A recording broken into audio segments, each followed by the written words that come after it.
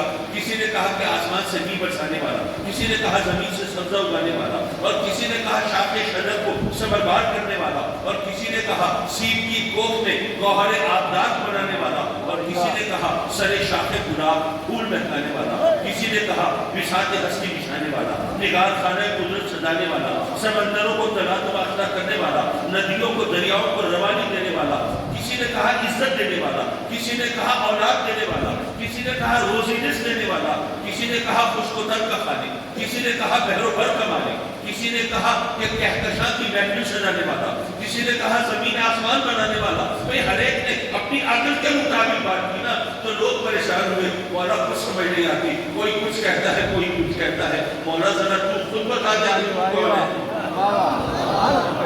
کون ہے؟ یہ تو ہم لوگ کہہ رہے ہیں نا، جو بتا رہے ہیں اور اپنے ذہن کے مطابق بولتے ہیں۔ مولا ذرا تو خود بتا دے کہ تو کون ہے؟ تو رب کائنات نے اپنا تعارف کیسے کرایا؟ فرمایا هو الذی ارسل رسولہ بالہدی۔ سبحان اللہ،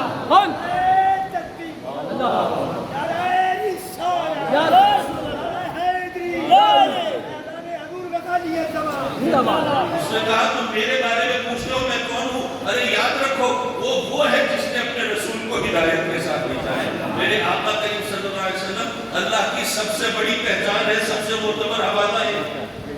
آپ کی جب گھڑی پر میری نظر ہے، اور مجھے یقیناً یہ آپ کے صبر و حوصلے کا بھی زیادہ امتحان نہیں لینا، اور میری بھی مجبوری ہے، وہ محاصری پہ اتفاق سے حضرت پتا غلام فرید فخری علیہ الرحمہ وہ ان کا چیلنج ہے آج، میں اس میں بھی حاضری ذرا دینا چاہتا ہوں۔ سوچا ادھر آ رہا ہوں تو وہاں پہ بھی سرخرو ہو لوں تو بہتر ہے، اس لیے میں ذرا اپنی گفتگو کو سمیٹنے کی کوشش کرتا ہوں۔ لیکن اس سے پہلے یہ اس سوال کا جواب ایک اور انداز سے وہ بھی دیتا چلوں کہ دنیا والوں نے، ماننے والوں نے پہلے مصطفیٰ کریم کو مانا ہے، بعد میں خدا کو مانا ہے۔ دیکھیے فرض کیجئے رب کائنات نے آپ کو فرزند عطا فرمایا، اب تک وہ بچہ اسکول گوئنگ ایج کو پہنچا، اس عمر کو پہنچا کہ اب اس کو اسکول جانا چاہیے، تو آپ نے سوچا کہ بچے کو اگر میں ذرا حروف کی شناخت ذرا پہلے کرا دوں، یہ الف ہے، یہ بے ہے، یہ بے ہے، یہ اے ہے، یہ بی ہے، یہ سی ہے، ذرا اس کو پہلے سے بتا دوں تو اسکول میں جائے گا تو اس کے استاد اس کی نظر میں، ان کی نظر میں ذرا چڑھ جائے گا، اپنے ہم جماعتوں سے ذرا بہتر بھی نہ جائے گا، اس کو عزت ملے گی، تو اس طرح ذرا اسکول میں اس کا دل بھی لگے گا، تعلیم حاصل کرنا اس کے لیے آسان ہو جائے گا۔ تو اس آپ نے بچے کو بلایا، آؤ بیٹے ذرا سبق پڑھتے ہیں، بچہ آپ کے بلاوے پر آ گیا، آپ نے قلم اٹھایا، کاغذ نکالا اور ذرا اس پر الف بے بے لکھا، اور بچے کو کہا کہ ہاں بیٹے ذرا پہلے یہ اس پہ انگلی رکھو، یہ الف ہے، ذرا انگلی اور آگے بڑھاؤ، یہ بے ہے، ذرا اور آگے چلاؤ، یہ بے ہے، یہ الف، یہ بے، یہ بے، ہاں بیٹے انگلی ساتھ ساتھ رکھو تاکہ پہچانتے رہو، یہ الف ہے، یہ بے ہے، یہ بے ہے۔ آپ نے 30-40 بار بچے کو پڑھایا، پھر کہا ہاں بیٹے آج کا سبق پورا ہوا، باقی کل۔ اگلے دن پھر بلایا بچے کو، ہاں بیٹے ذرا کل کا سبق سناؤ، آپ نے وہ کاغذ نکالا جو لکھا تھا رکھا سامنے، بچے سے پوچھا، اسے یاد نہیں تھا۔ آپ نے کہا ٹھیک ہے بچوں پر محنت تو کرنی پڑے گی، لیکن آپ نے سوچا کہ اگر بچے کو حروف کی صفات کے ذریعے میں پہچان کراؤں تو ذرا آسان ہو جائے گا۔ تو آپ نے کہا دیکھو بیٹے یہ جو ورٹیکل ہے، جو عمود ہے، جو لکیر ہے نا، یہ الف ہے۔ کرن جاگی، آپ بازار گئے، قاعدہ خرید کے لائے، اس کی مدد سے بچے کو پڑھایا، اس قاعدے میں ایک طرف بنا ہوا ہے انار، اس کے سامنے لکھا ہے الف، کہ بچہ دیکھے گا انار کو، پہچاننے کا الف۔ ایک طرف بنی ہوئی ہے بکری، اس کے سامنے لکھا ہوا ہے بے، بچہ دیکھے گا بکری کو، پہچانے گا بے کو۔ ایک طرف بنا ہوا ہے پنکھا، اس کے سامنے لکھا ہے پے، بچہ دیکھے گا پنکھے کو، پہچانے گا پے کو۔ بلا تشبیہ و بلا تمثیل اشرف کا رب کائنات نے اپنے بندوں کو درس توحید دینے کے لیے انبیاء کرام علیہ السلام کو بھیجا، انبیاء تشریف لائے اور انہوں نے اللہ کے بندوں کو درس توحید دیا اور انہیں بتایا کہ وہ جو ہمارا الہ ہے وہ یکتا ہے، منفرد ہے، ممتاز ہے، وحدہ لا شریک ہے، اس کا کوئی شریک نہیں، اس جیسا کوئی نہیں، وہ اپنی ذات و صفات کے اندر یکتا ہے۔ اور اللہ کے بندوں نے وہ سبق پڑھا، یاد کیا، ازبر کیا، لیکن کچھ عرصہ گزرا بنا دیا۔ رب کائنات نے پھر بھیجا نبیوں کو، نبی تشریف لائے، انہوں نے اللہ کے بندوں کو پھر در سے توحید دیا اور اللہ کی صفات کے ذریعے اس کی پہچان کرائی اور بتایا کہ وہ جو ہمارا خالق ہے، مالک ہے، وہ جو ہمارا الہ ہے، ارے وہ معبود ہے، وہ مسجود ہے، وہ رحمان ہے، وہ رحیم ہے، وہ تواب ہے، وہ ستار ہے، وہ غفار ہے، وہ حی ہے، وہ قیوم ہے، وہ رحمان ہے، وہ رحیم، وہ علیم، وہ خبیر، وہ سمیع، وہ بصیر، اس کی صفات کے ذریعے اس کی پہچان کرائی۔ لیکن کچھ عرصہ گزرا تو لوگوں نے پھر اس سبب کو بھلا دیا۔ یارو بالآخر رب کائنات نے بھیجا اپنے محبوب علیہ السلام کو اور گویا یہ فرمایا، اے میرے بندو اب دیکھو مصطفیٰ کو اور پہچانو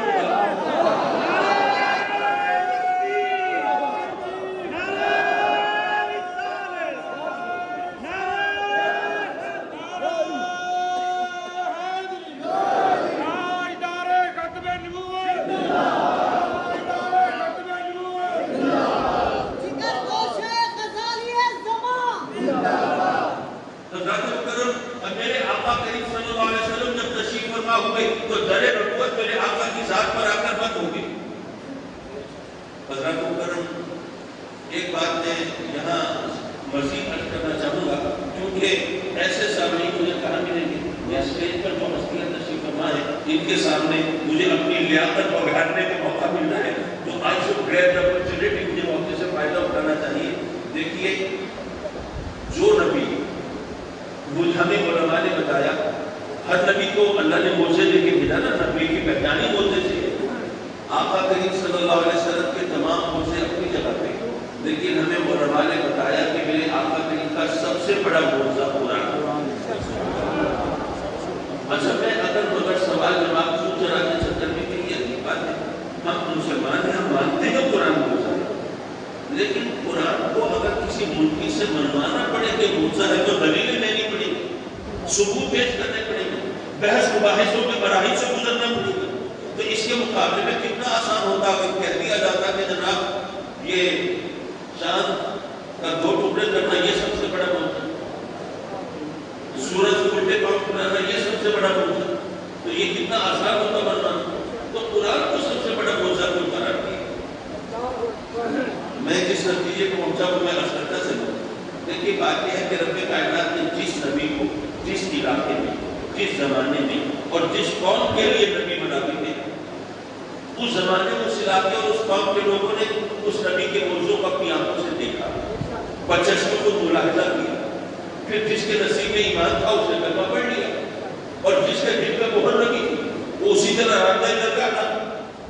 تو ظاہر ہے کہ نبی کی پہچان جب موجزے سے ہوتی ہے، تو جو نبی جس علاقے، جس زمانے، جس قوم کے لیے نبی بن کے آیا، اس زمانے، اس علاقے، اس قوم کے لوگوں نے اس کے موضوع کا بذات خود مشاہدہ کیا، دیکھا، اپنی آنکھوں سے دیکھا۔ یارو، اگر میں آپ سے پوچھتا ہوں، حضرت عیسیٰ علیہ السلام نے جن مردوں کو زندہ کیا تھا اس میں کسی کا اتا پتہ پر موبائل نمبر ہے آپ کے پاس؟ حضرت موسیٰ علیہ السلام نے جو پتھر پہ عصابات میں پانی کے چشمے نکالے تھے، وہ جگہ بڑی خوبصورت ہوگی، بڑی روح افزا ہوگی اور صحت افزا ہوگی، تو وہاں پکنک منانے کے لیے جانا چاہیے، اس جگہ کا کوئی اتا پتہ ہے آپ کے پاس؟ حضرت سلیمان علیہ السلام کے تخت کو آپ نے حوالہ ہوتے ہوئے دیکھا ہے؟ چلیے، باقی نبیوں کو چھوڑیے، میرے آقا کریم کے موضوع کا مشاہدہ کیا ہے؟ کیا پانی کو آپ کی مقدس انگلیوں سے جاری آپ نے دیکھا ہے؟ کیا پتھروں کو کلمہ پڑھتے ہوئے آپ نے سنا ہے؟ کیا باتوں کو آپ کے انگوش مبارک کی حرکت سے پھٹتے ہوئے آپ نے دیکھا ہے؟ نہیں۔ تو یارو، ہر نبی جس علاقے، جس زمانے، جس قوم کے لیے نبی بن کے آتا ہے، اس علاقے، اس زمانے، اس قوم کے لوگ وہ اپنی آنکھوں سے اس کے موضوع کو دیکھتے ہیں۔ اگر میرے آقا کریم صلی اللہ علیہ وسلم کا دور نبوت قیامت تک چلنا تھا تو کم از کم ایک معجزہ ایسا چاہیے تھا جو قیامت تک باقی رہے، اور وہ معجزہ قرآن کی صورت میں ہمارے ساتھ۔ چلو، آج ہم کسی غیر مسلم کو دعوت دیں کہ ہمارے نبی کے نام کا کلمہ پڑھ لو، قرآن اختیار کر لو، جنت کے حقدار بن جاؤ، جہنم سے محفوظ ہو جاؤ، وہ کہے کہ ٹھیک ہے میں کلمہ پڑھ لیتا ہوں، لیکن آپ کے اپنے دین کا اصول ہے، نبی کی پہچان ہوتی ہے معجزے سے، اپنے نبی کا معجزہ دکھاؤ گے تو ایمان لائیں گے نا، تو ہم قرآن اس کو دکھائیں گے۔ بہرحال ابھی تک میں تقریباً پونا گھنٹہ ہونے کو آیا، مجھے بولتے ہوئے بہت معلوم تھا، اور میں ذرا اپنے موضوع کی طرف آ کے آیا کریمہ کے پس منظر میں ذرا بات کر کے ذرا بات ختم کر دو. حضرات مکرم نے عرض کر رہا تھا کہ ہدایت کے لیے انبیاء تشریف لائے. اب میرے آقا دل کی آمد پر اب تو لا نبی آبادی, اب کسی نبی نے نہیں آنا, لیکن لوگوں کو ہدایت تو اب بھی چاہیے. اب ہدایت کیسے ملے گی؟ تو ہمیں بتایا کہ اب ہدایت ملے گی اولیاء کے ذریعے اور علماء کے ذریعے. اولیاء اور علماء کے ذریعے. یہی وجہ ہے کہ جو اولیاء ہیں وہ علماء کے شاگرد ہوتے ہیں, اور جو علماء ہیں وہ اولیاء کے مرید ہوتے ہیں. یہ دونوں جماعتیں مل کے چلتی ہیں تو مخلوق خدا کو ہدایت ملتی ہے. اور اللہ کی فضل سے ہم اس آستانے میں بیٹھے ہیں جہاں علم اور ولایت دونوں اکٹھی ہو جائیں.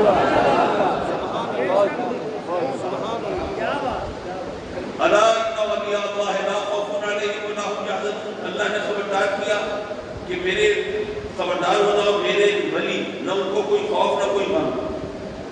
اچھا قرآن ہے, ظاہر ہے کہ ماننا ہے, لیکن میں تھوڑا سا پریشان ہوا.